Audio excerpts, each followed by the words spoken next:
Hello बच्चों, आज हम डिस्कस करेंगे some application of trigonometry. Chapter number 9, class 10th, one shot video. Height and distance first topic आपका है। So far we have study the trigonometric ratio. Chapter number 8 में हमने टिक्नोमेट्रिक ratios के बारे में पढ़ा।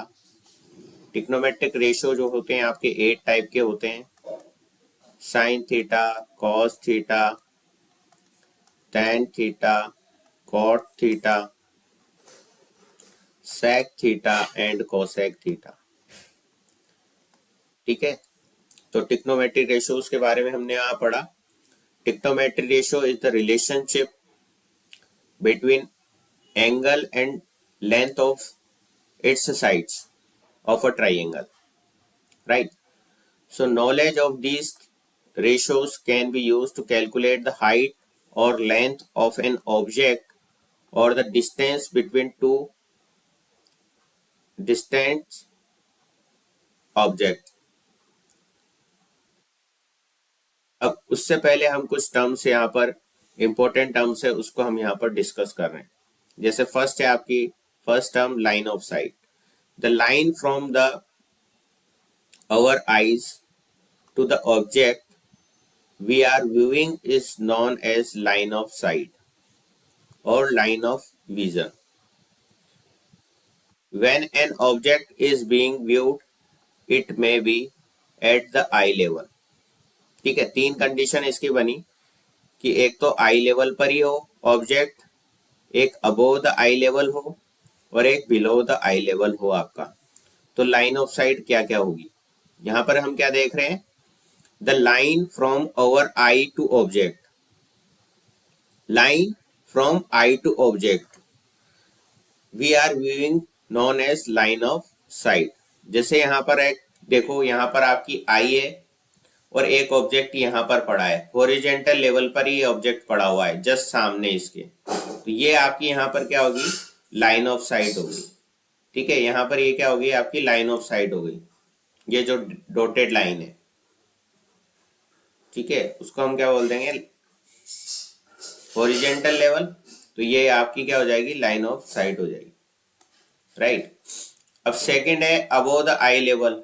जैसे आई का लेवल यहाँ पर है, आई आपकी यहाँ पर है और यहाँ से आप यहाँ ऊपर रखे इस ऑब्जेक्ट को आप देख रहे हो, तो यहाँ से जो ये लाइन बनी है आपकी, ये क्या बनी? आपकी लाइन ऑफ साइट बनी। ठीक,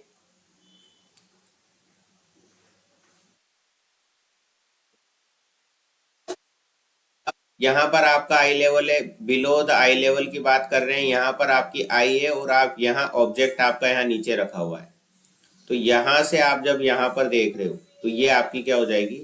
लाइन ऑफ साइट हो जाएगी। ठीक है, इसको हम क्या बोलेंगे? लाइन ऑफ साइट बोलेंगे। ठीक है, तो ये तीन कंडीशन आपकी यहाँ पर आ सकती। अब एंगल ऑफ एलिवेशन की बात करेंगे हम। तो जैसे आपकी आई यहाँ पर है, ऑब्जेक्ट आपका यहाँ पर है, तो ये आपकी लाइन ऑफ साइट होगी। अब ये हॉरिजॉन्टल लेवल है आपका। ठीक है, ये क्या है? आपका हॉरिजॉन्टल लेवल है। तो ये जो एंगल बनेगा इसको हम बोलते हैं एंगल ऑफ एलिवेशन। ठीक है, ये जो एंगल बन रहा है आपका इसको हम बोलते हैं angle of elevation. If a person is looking up at an object, the accurate angle of the form from the horizontal level to line of sight, horizontal level से लाइन ऑफ साइट के बीच में जो angle बन रहा है उसको हम बोलते हैं angle of elevation, right? So let E A B the horizontal level, E ये रहा और ए ये रहा, ये आपका क्या है? हॉरिजॉन्टल लेवल है। At the eye level, if the person look at the object एक पी सिचुएशन, पी सिचुएशन पर आपका यहाँ पर ऑब्जेक्ट रखा है, उसको आपका ऑब्जेक्ट को देख रहा है above the eye level. So angle P E A, ये वाला एंगल जो है पी पी ई ए, ठीक है, ये वाला एंगल जो है वो आपका क्या कहलाएगा? Angle of elevation of P as seen from E, right? इसी तरीके से एंगल ऑफ डिप्रेशन की आप जब बात करोगे तो इसमें क्या हो गया? ये तो आपका आई लेवल हो गया, ये आपका हॉरिजेंटल लेवल हो गया और आपका पी पॉइंट पर आपका ऑब्जेक्ट यहां पर रखा हुआ है, तो ये आपकी लाइन ऑफ साइट होगी, राइट। सो ये वाला जो एंगल है, ठीक है, हॉरिजेंटल लेवल और लाइन ऑफ साइट के बीच में जो एंगल बना हुआ है, this angle is known as angle of depression, right. अब ये वाला एंगल जो है, ये वाला एंगल और ये वाला angle, this angle A E P और एंगल ई पी डी अगर हम यहां ले लें तो डी, राइट, ये क्या होगा आपका, सेम होगा, क्योंकि टू पैरेलल लाइंस के बीच में ये एंगल बन रहा है अल्टरनेट एंगल, वो क्या होते हैं, इक्वल होते हैं, राइट। सो यहां पर हमने इसको इस तरीके से बता दिया, अगर ये एंगल ऑफ डिब्रेशन है तो ये एंगल ऑफ एलिवेशन होगा, ये आपस में क्या होंगे, इक्वल होंगे।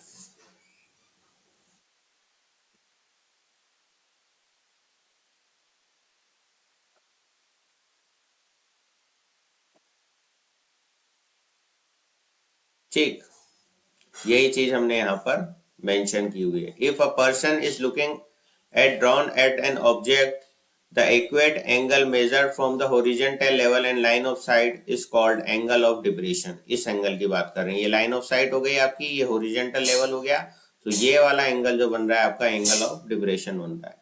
ये इज द हॉरिजॉन्टल लेवल, ये आपका हॉरिजॉन्टल लेवल हो गया। At the eye level, if the person look at the object P, इस object P पर आपको situated है below the eye level, then the angle AEP is the angle of depression of P as seen from E, right? So note angle of depression of P as seen from O,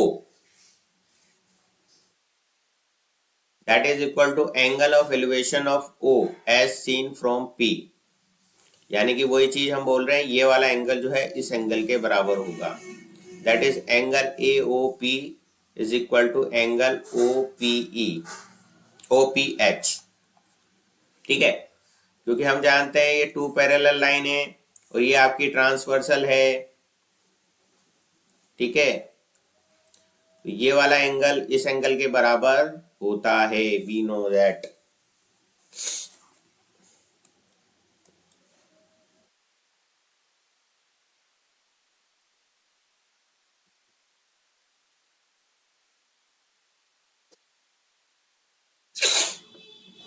next question करके देखते हैं हम, question number 1, find the value of x and y from the figure. ये figure हमको दे रखा है और x और y की हमको वैल्यू फाइंड आउट करनी है साहब, ठीक है। तो कैसे फाइंड आउट करेंगे हम, देखिए ये क्या है, राइट एंगल ट्राइंगल है, एबीसी क्या है आपका, राइट एंगल ट्राइंगल है, राइट। सो यहाँ पर ये x दे रखा है, ये y दे रखा है, ये आपको दे रखा है 6 सेंटीमीटर बीसी और 45 डिग्री का एंगल दे रखा है, यानी कि थीटा की वैल्यू 45 दे रखी है। अब अगर हम cos 45 डिग्री की अगर हम बात कर रहे हैं तो वो क्या होगा, BC अपॉन AC। BC क्या है आपका बेस, AC आपका है हाइपोटेनियस, फॉर्मूला यही होता है cos थीटा का base upon hypotenuse, right. Base आपको दे रखा है 6, हाइपोटेनियस दे रखा है आपको y। अब cos 45 की वैल्यू तो आपको पता ही है 1/√2 होती है साहब, ये हो गया 6 अपॉन वाई। सो यहां से y क्या आ जाएगा, 6√2 आ जाएगा आपका, ठीक है। तो y की वैल्यू तो इस तरीके से हमारी फाइंड आउट हो गई। सिमिलरली आपको क्या निकालनी है, x की वैल्यू फाइंड आउट करनी है। तो x की वैल्यू फाइंड आउट करने के लिए आप tan थीटा ले लो आप, ठीक है, tan 45। tan 45 क्या हो जाएगा आपका, परपेंडिकुलर अपॉन बेस, बेस आपको दे रखा है, tan 45 की वैल्यू आपको पता है, तो परपेंडिकुलर की वैल्यू पता लग जाएगी, जो कि आपके पास क्या है, x है। तो यहाँ तो परपेंडिकुलर की जगह x रख दिया, बेस आपको दे रखा है 6, हाइपोटेन और आपको tan 45 होता है 1, तो यहां से आपके पास x की वैल्यू आ गई 6 मीटर, राइट। तो इस तरीके से हमने दोनों वैल्यू फाइंड आउट कर ली, ओके। बहुत आसान सवाल है, ठीक है।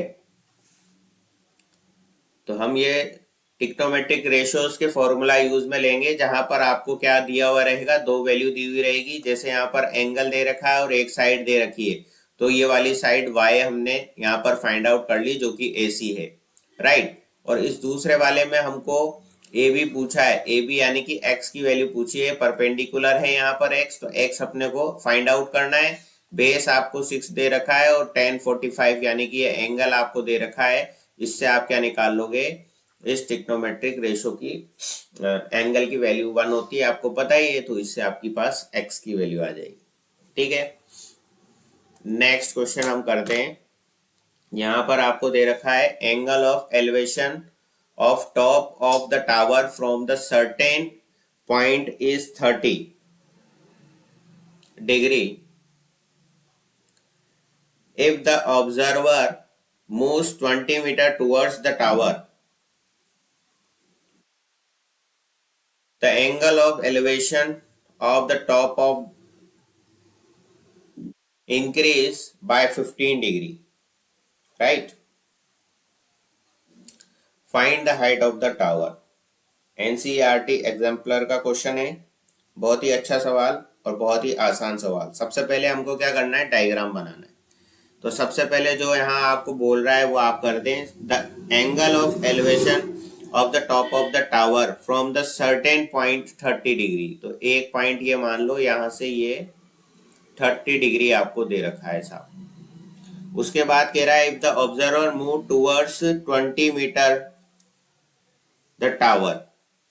सपोज करो कि ये एक टावर है आपका और एंगल ऑफ एलिवेशन ये 30 डिग्री दे रखा है, ठीक है ना। ABC आप ये मान लो। अब ये टावर्स टूवर्ड्स द टावर चल रहा है, यानी कि C से ये चला आपका D पॉइंट तक, ये हमने मान लिया। और यहां से इसका एंगल ऑफ एलिवेशन जो है 15 डिग्री बढ़ गया, यानी कि पहले 30 था, अब 15 और बढ़ गया, यानी कि ये 45 डिग्री का हो गया साहब। ठीक है, इतना इसने आपको क्वेश्चन में बोल रहा है कि ये 20 मीटर चला टूवर्ड्स द टावर, टावर की तरफ, और ये एंगल इंक्रीज होकर के 30 से क्या हो गया आपका 15 डिग्री हो गया। अब इसकी हाइट बतानी है, इसको हमने मान लिया h हाइट है इस टावर AB की, वो आपको फाइंड करनी है, राइट। सो यहां पर हमने मान लिया AB is the tower and the angle of elevation point C is 30 degree, ये as mentioned in the figure, and angle of elevation from the D point 30 plus 15 degree 45, ये हम डायग्राम में समझा चुके हैं, वही चीज हमने यहाँ पर लिख दी। अब हम लेंगे ट्राइंगल की बात करेंगे, ट्राइंगल ADB की बात करी हमने, ये रहा A, ये रहा D और ये रहा B, यानी कि इस वाले ट्राइंगल की बात कर ली। यहाँ पर tan 45 डिग्री की बात कर लेते हैं हम, ठीक है। तो ये हो गया परपेंडिकुलर अपॉन बेस, यानी कि AB upon DB, right.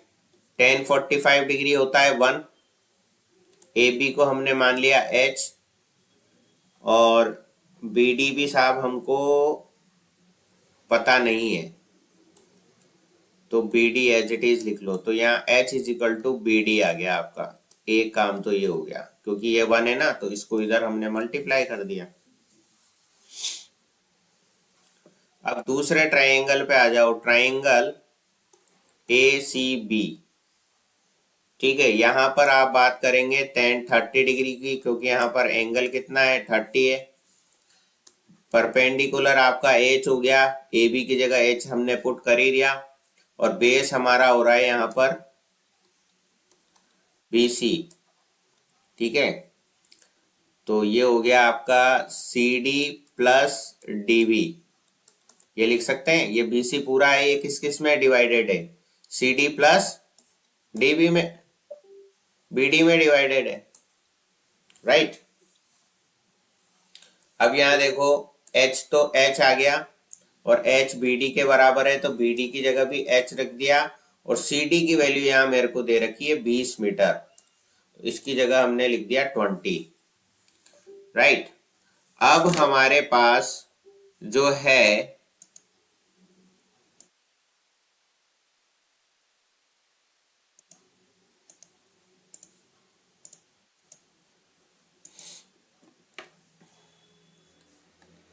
tan 30 की वैल्यू हमको पता है साहब, 1/√3 होती है tan 30 की वैल्यू। इधर h/20 प्लस h आ गया साहब। अब यहां से आप h की वैल्यू अगर फाइंड आउट करें तो √3h इज इक्वल टू आ गया 20 प्लस h। तो 20 को तो इधर ही रखो, √3h माइनस h अगर मैं कर लूं यहाँ पर तो √3 माइनस 1h आ जाएगा, अगर h हम कॉमन ले लें यहाँ पर। तो यहां से आपको बच्चों पता लगा, h की वैल्यू पता लगी साहब, h की वैल्यू ही हमको फाइंड आउट करनी थी, 20/√3 माइनस 1h आ गई। अब ये क्या होता है, रूट वाली टर्म जैसे डिनोमिनेटर में आ जाती है ना, वैसे तो देखा जाए तो ये आंसर हो गया आपका, पर ये डिनोमिनेटर में जब भी इस तरीके की फॉर्म आ जाती है तो हम इसके कॉन्जुगेट से ऊपर नीचे मल्टीप्लाई करते हैं, या फिर आप बोल दो कि रेशनलाइज कर दो साहब, ठीक है ना, यानी कि ये रूट वाली टर्म हम डिनोमिनेटर में से हटा देते हैं साहब। तो अब यहाँ पर हम देखेंगे 20√3 प्लस 1 तो ये आ गया, और नीचे यहाँ पर क्या आ जाएगा, 3 माइनस 1 आ जाएगा, ठीक है ना। a plus B a minus B का फॉर्मूला लगा यहाँ पर, तो a square minus B square हमने लगाया तो 3 माइनस 1 आ रहा है। ये क्या बन रहा है आपका, 2 बन रहा है, ठीक है, और ये 2 से ये 10 टाइम्स कट हो जाएगा, राइट।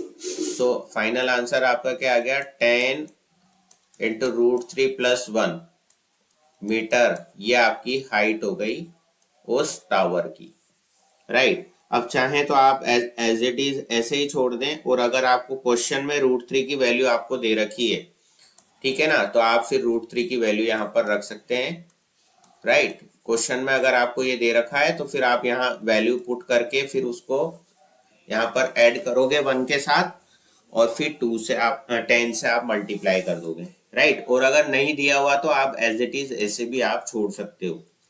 अब आपको अगर ये वैल्यू याद है तो भी आप रख सकते हो, या फिर क्वेश्चन में आपको दिया हुआ है तो आप ये वैल्यू पुट करके फाइनल आंसर निकाल दोगे। हाइट h यानी कि ए बी आपकी टावर की हाइट जो है वो आ जाएगी। क्लियर बच्चों?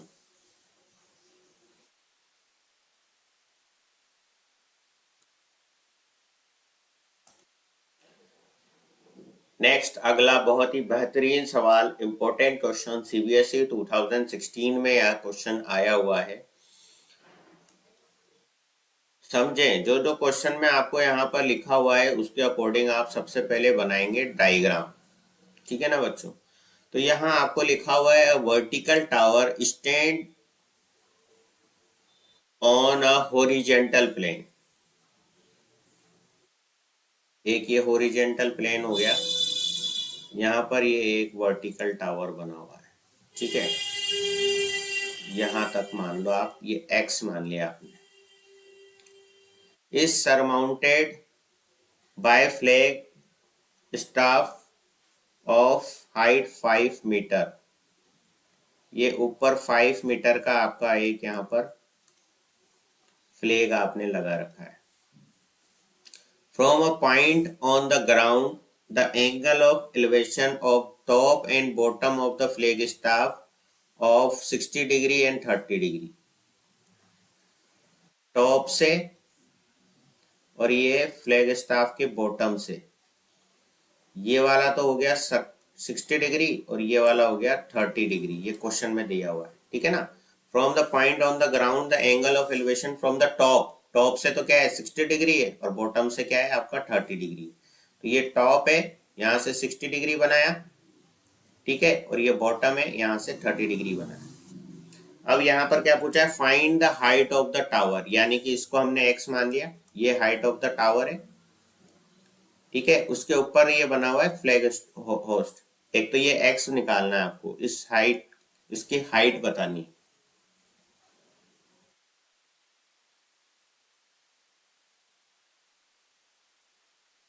And distance from a point from the base of the tower, ये बेस है आपका, यहां से यहां तक की डिस्टेंस और बतानी है इस पॉइंट की। ये पॉइंट आपने मान लिया था P, राइट, इसको P मान लो, इसको Q मान लो, और ये आपका हो गया R, और ये आपका क्या बन रहा है, राइट एंगल ट्राइंगल बन रहा है, तो ये 90 डिग्री हो जाएगा R एंगल, राइट।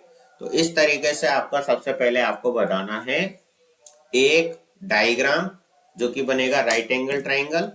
एंगल आपको दे रखे हैं और आपको एक्स और वाई की वैल्यू फाइंड आउट करनी है। ठीक है, अब हम आगे बढ़ते हैं। अब हम यहां पर सबसे पहले लिख लेते हैं,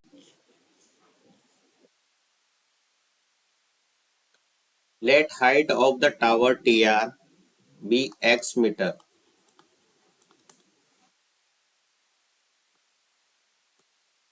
distance R P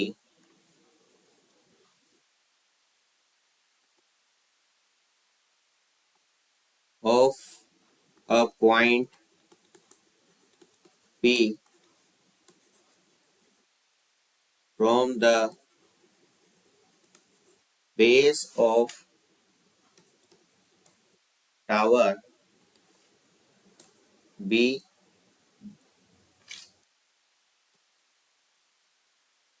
y meter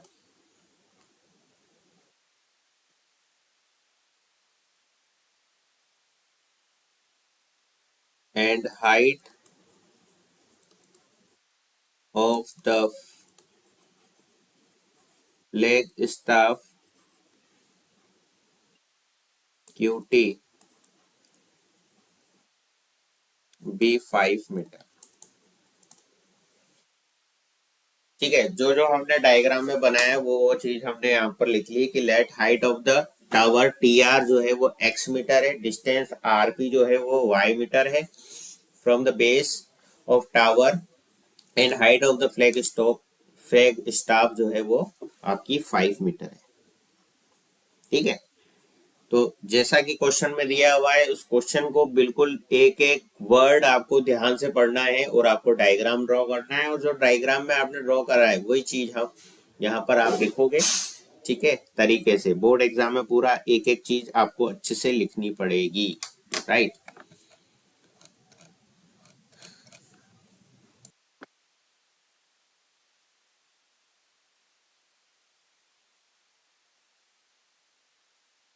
then in the triangle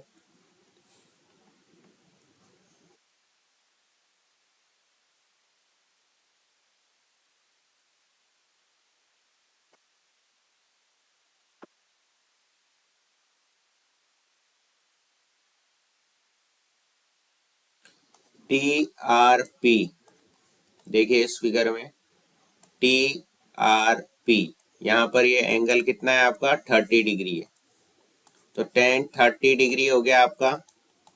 ये हो जाएगा एक्स बाय वाई, क्योंकि ये क्या होता है परपेंडिकुलर अपॉन बेस।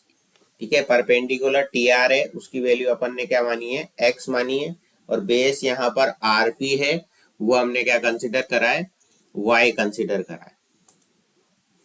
तो यहां से ये आ जाएगा आपके पास 1/√3 is equal to X by Y, therefore Y is equal to √3x आ जाएगा। ठीक है, अब x की वैल्यू आप फाइंड आउट कर लो और y की वैल्यू यहां से फाइंड आउट हो जाएगी, क्योंकि हम यहाँ पर x की वैल्यू क्या कर देंगे पुट कर देंगे। ठीक है, अब दूसरे ट्राइंगल पर आ जाओ साहब। दूसरा ट्राइंगल है P R Q.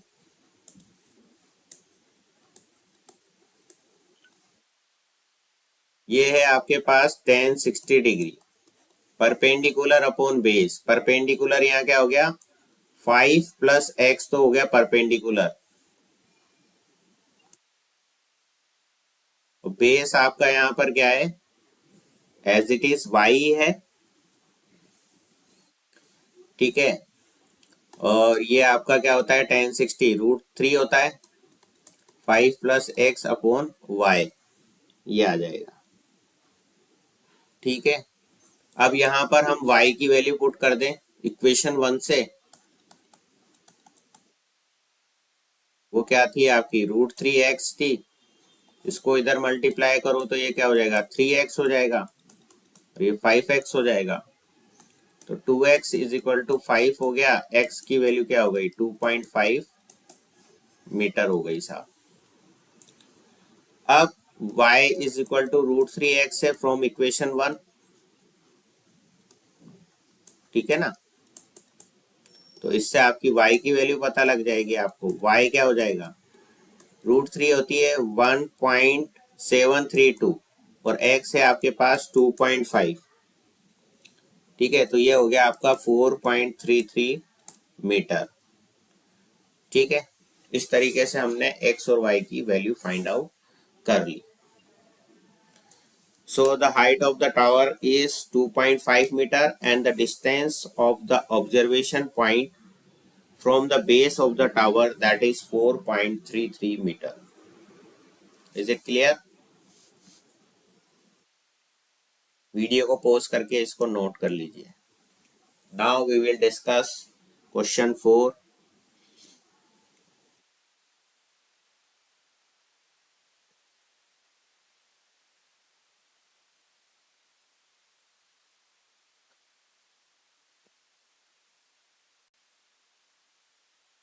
Example number 4.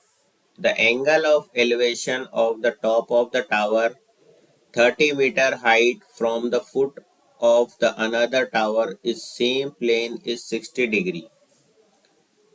जैसे ये एक आपको दे रखा है टावर, ये है आपका 30 मीटर हाइट का, है ना, और यहाँ पर आपको दे दिया from the foot of the another tower, ये एक दूसरा टावर है, इसके फुट से, ठीक है ना, दूसरे टावर के फुट से ये जो एंगल बन रहा है आपका वो दे रखा है आपको 60 degree. And the angle of elevation of the top of the second tower from the foot of the first tower, ये वाला जो एंगल है इस सेकेंड टावर के टॉप से, यहाँ पे जो ये एंगल ऑफ एलिवेशन बन रहा है सेकेंड टावर के फुट पर, वो बन रहा है 30 डिग्री का। ठीक है, क्या दे रखा है बच्चों, यहाँ पर एक टावर दे रखा है ये वाला ए बी, आप इसको कंसिडर कर लो, ये आपको 30 मीटर का दे रखा है, और दूसरा टावर आपको दे रखा है सी डी। ठीक है ना, और फर्स्ट टावर से सेकेंड टावर के फुट पर 60 डिग्री का एंगल बन रहा है, ये क्वेश्चन में दे रखा है, और सेकेंड टावर सी डी से फर्स्ट टावर के फुट पर ये जो एंगल बन रहा है, एंगल ऑफ एलिवेशन, वो बन रहा है 30 डिग्री का। ये क्वेश्चन में आपको दिया हुआ है। तो आपको क्या क्या फाइंड करना है, find the distance between towers, यानी कि बी डी आपको निकालना है एक तो, और हाइट ऑफ द टावर निकालना है, यानी कि ये सी डी की वैल्यू आपको फाइंड आउट करनी है। यहाँ पर क्या फाइंड आउट करना है, एक तो बी डी फाइंड आउट करना है और एक यहाँ पर आपको सी डी फाइंड आउट करना है, right. So in triangle A B D की अगर हम बात करें तो यहाँ पर आपका हो जाएगा tan 60 degree is equal to A B upon B D. ठीक है ना, क्या होता है, ये परपेंडिकुलर अपॉन बेस होता है।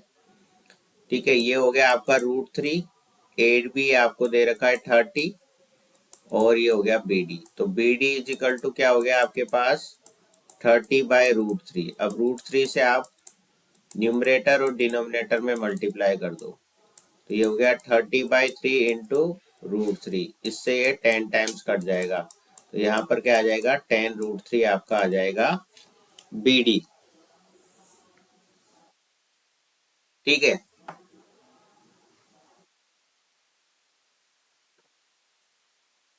अब हम बात करेंगे दूसरे ट्राइंगल सी बी डी की। इसमें आपका हो रहा है tan 30 डिग्री। ठीक है, सी बी और ये डी, ये tan 30 डिग्री, यहाँ पर क्या आ जाएगा C D upon B D आ जाएगा। बी डी आपके पास है tan√3, सी डी आपको फाइंड आउट करना है, और tan 30 होता है आपका 1/√3, तो √3 से √3 कैंसिल हो गया, तो यहाँ पर सी डी आपके पास आ गया 10 मीटर। ठीक है, तो यहाँ पर हमको यही फाइंड आउट करना था, एक तो सी डी फाइंड आउट करना था, एक आपको बी डी फाइंड आउट करना था। ठीक है, इस तरीके से इस क्वेश्चन को हम सॉल्व करेंगे। Next, very short answer type question, multiple choice question, MCQ. Choose the correct answer from the given option. 1 mark का क्वेश्चन रहेगा इस तरीके का, जो आपको सॉल्व करना है। ठीक है, यहाँ दे रखा है a pole of 6 metre height cast a shadow 2√3 metre long then sun elevation. एक पोल है 6 मीटर हाइट का और इधर आपकी शेडो बन रही है 2√3 लॉन्ग इसकी। ठीक है, तो ये वाला एंगल आपसे पूछा गया है। तो थीटा आपसे पूछा है तो टेन थीटा क्या होता है, परपेंडिकुलर अपॉन बेस, तो 6/2√3 आ जाएगा। इससे ये कितनी बार कटेगा, 3 टाइम्स कट जाएगा और √3 से 3√3 बार कट जाएगा। तो टेन थीटा कितना आ गया, √3 आ गया। अब √3 कितना होता है, टेन 60 डिग्री होता है। ठीक है ना, तो थीटा इज इक्वल टू यहाँ पर आपका क्या आ गया, 60 डिग्री आ गया, यानी कि ऑप्शन ए जो है आपका करेक्ट आंसर है। ठीक है, next question number 2। At some time of a day the length of the shadow of the tower is equal to height.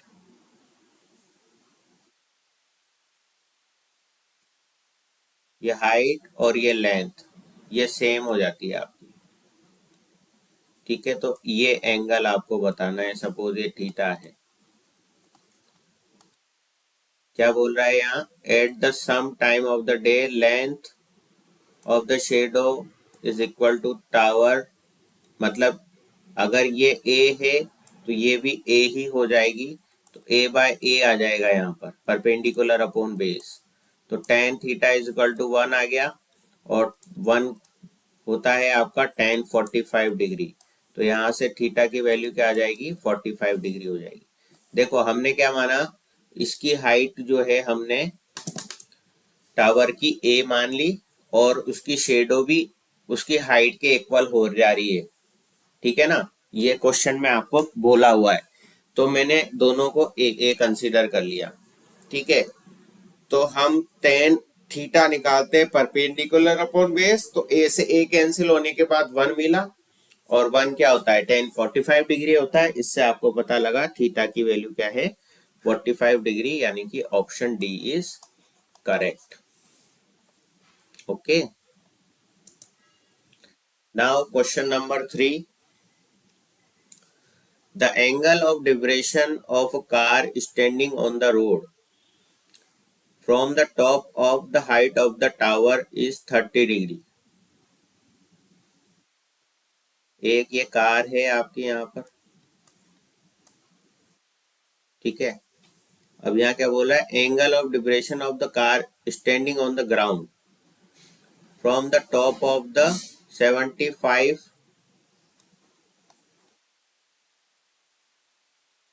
Metre height, तो ये हो गई आपकी टावर की, और 30 डिग्री, तो ये आपका हॉरिजॉन्टल लाइन हो गया। यहाँ से यहाँ पर ये आपकी गाड़ी खड़ी हुई है। ठीक है ना, अभी गाड़ी को थोड़ा सा पीछे ले लिया जाए, यहाँ पर खड़ी करो आप इस गाड़ी को।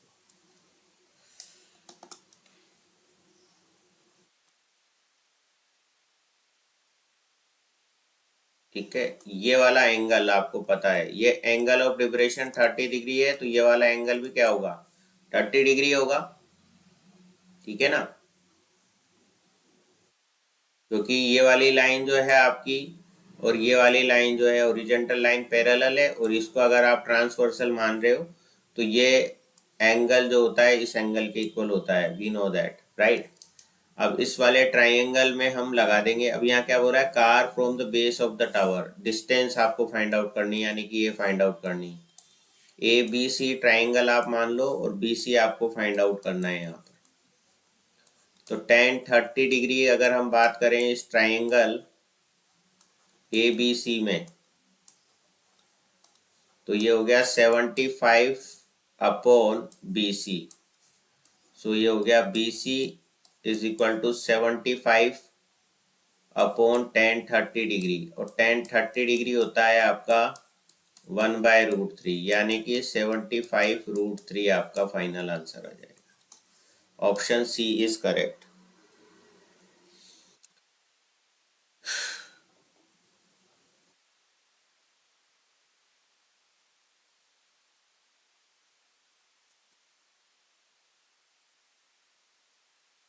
नेक्स्ट एक हम यहाँ पर डिस्कस कर रहे हैं case based study question.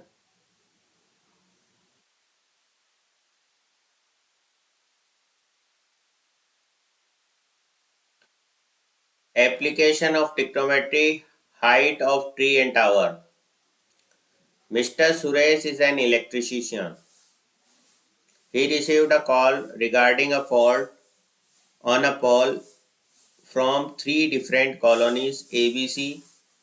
He reaches one by one to each colony to repair that fault. He needs to reach a point 1.3 meter below the top of each pole to undertake the repair work. Observe the following diagram. मतलब ये tower आपको दे रखा है PR, SU और EF। ठीक है, ये 1.3 metre है PQ तक।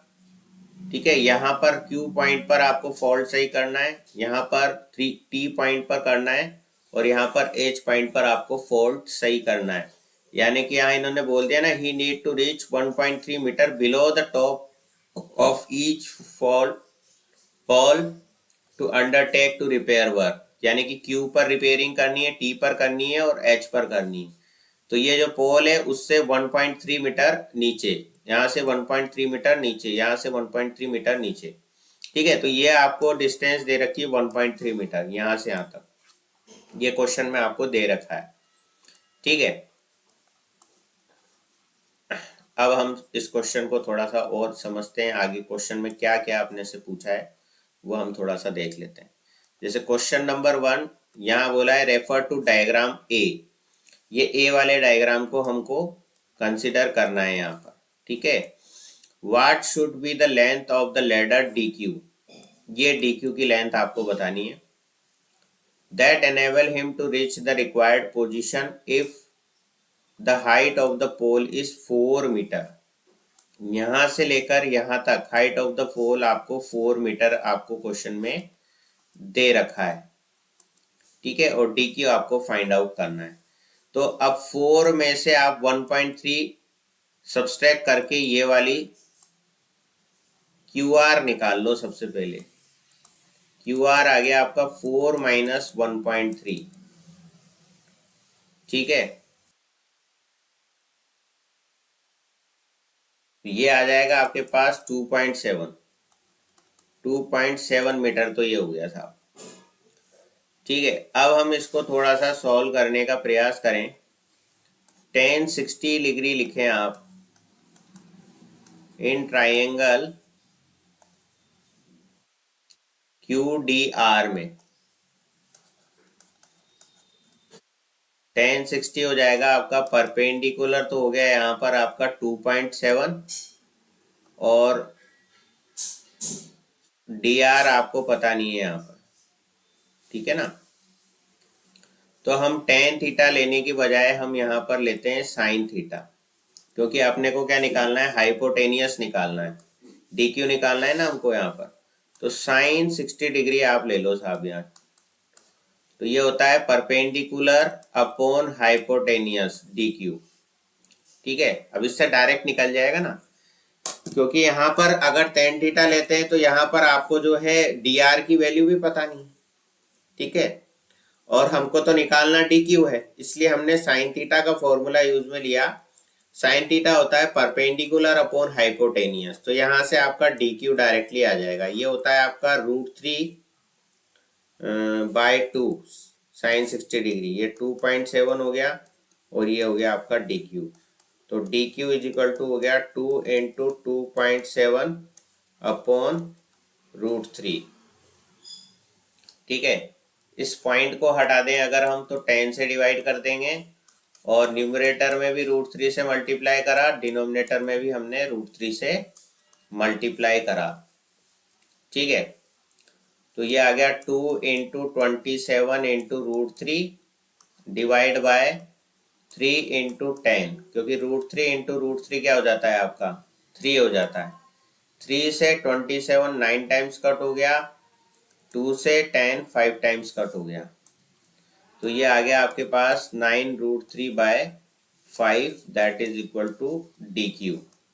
अब आप यहाँ पर ऑप्शन देखें, option B is correct for the given question. ठीक है साहब, अब आता है next question, what is the distance of point where the ladder is place on the ground if the height of the pole is 4 metre. ठीक है बच्चों, अब यहाँ पर आपसे उन्होंने क्या पूछ लिया, अगर हम डायग्राम देखें तो उन्होंने हमसे पूछा है dr की वैल्यू। ये पॉइंट है ना, और ये पोल से कितनी दूरी पर है, ये पूछा है ना। What is the distance of a point where the ladder placed on the ground. D point पर जो है लेडर आपकी टच कर रही है यहाँ पर, तो इस पॉइंट से लेकर ये जो आपका टावर है वहां तक की डिस्टेंस आपसे पूछी है। If the height of the pole is 4 metre. ठीक है, तो यहां पर अगर हम tan वाला फॉर्मूला यूज में ले लें, यहाँ आपको 60 डिग्री दे रखा है और ये आपकी 2.7 है QR। तो in the same triangle QDR tan 60 degree is equal to 2.7 upon DR। तो यहाँ पर आ गया आपके पास √3 is equal to 2.7 DR। So DR is equal to 2.7/√3। √3 से आप न्यूमरेटर डिनोमिनेटर में मल्टीप्लाई कर दीजिए और यहाँ पर आप 10 से डिवाइड कर दीजिए। ठीक है, अब चाहें तो आप डायरेक्टली इसको सॉल्व भी कर सकते हैं। राइट, ये 3 हो गया है ना, तो 27 × √3, 3 × 10, इससे ये 9 टाइम्स कट हो गया। ठीक है, सो 9 × √3/10 ये हो गया, तो ये हम लिख सकते हैं 0.9 और ये होता है 1.732। ठीक है, इसको आप मल्टीप्लाई करेंगे तो 1.56 मीटर आपके पास फाइनल आंसर आ जाएगा।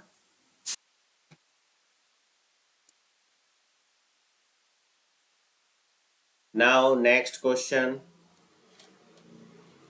refer to figure B.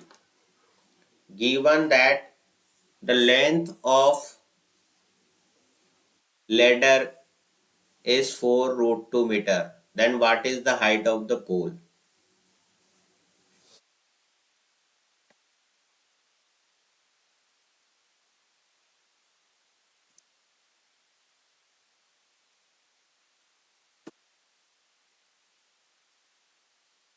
ये आपको 4√2 दे रखा है और हाइट ऑफ द पोल आपसे यानी कि SU आपसे पूछा है।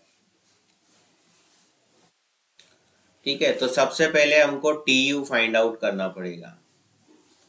तो यहां पर हम फॉर्मूला यूज में लेंगे साइन थीटा वाला। ठीक है, तो यहाँ पर साइन 45 डिग्री, 45 ही ना यहाँ पर एंगल, देख लें एक बार जरा, 45 डिग्री दे रखा है देखो यहाँ पर। ठीक है, TU अपॉन 4√2 आ जाएगा यहाँ, TU अपॉन TV,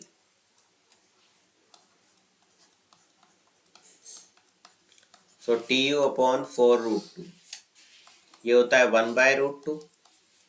सो TU अपॉन 4√2, इससे ये कैंसिल हो गया तो TU की वैल्यू आ गई आपकी 4।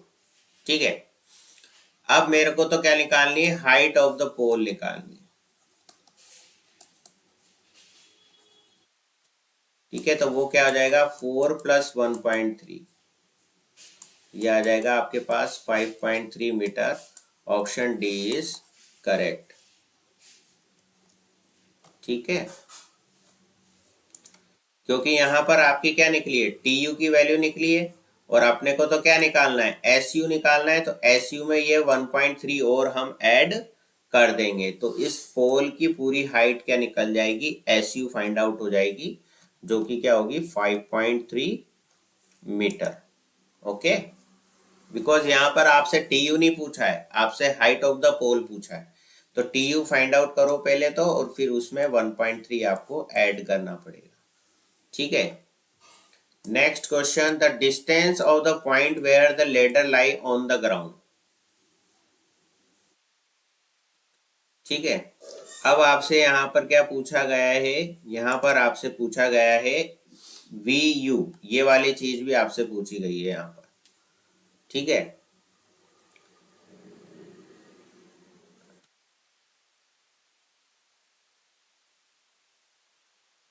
सो आप यहाँ पे फाइंड आउट कर दीजिए, 1045 degree upon T U upon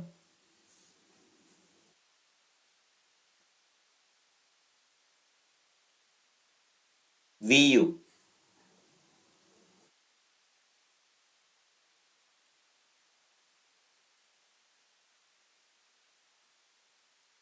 T U आपका 4 आ गया था, 1045 1 आ गया था, तो वी यू आपका क्या आ जाएगा, 4 मीटर आ जाएगा। ठीक है, तो ये 4 मीटर हो गया। ठीक है,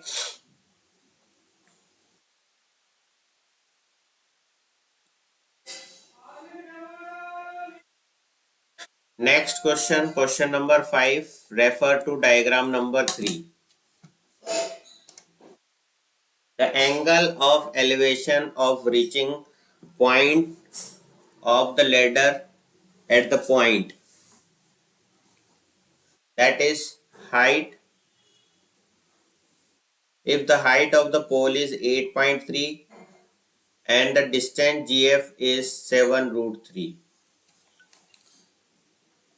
डायग्राम हम पहले यहाँ पर बना लेते हैं ताकि हमको थोड़ा इजी रहे क्वेश्चन को सॉल्व करने के लिए।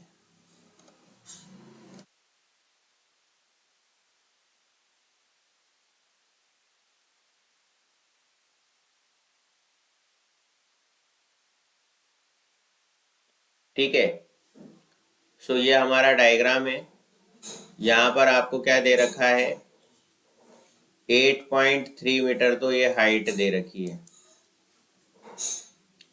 ठीक है, पोल की, और जीएफ आपको दे रखा है,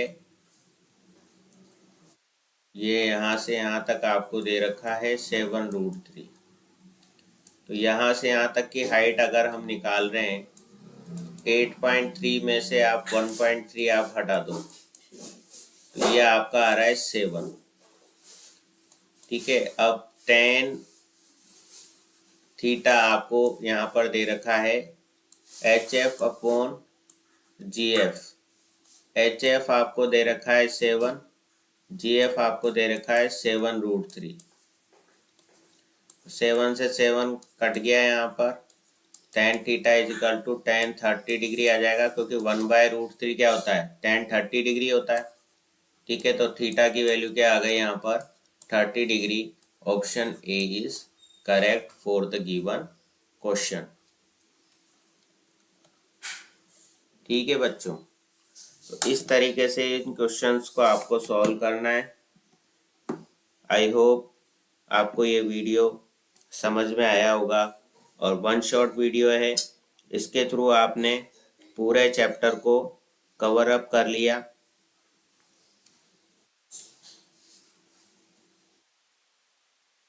अपने दोस्तों के साथ शेयर करें, वीडियो को लाइक करें, और चैनल को अभी तक सब्सक्राइब नहीं किया है तो चैनल को सब्सक्राइब जरूर करें।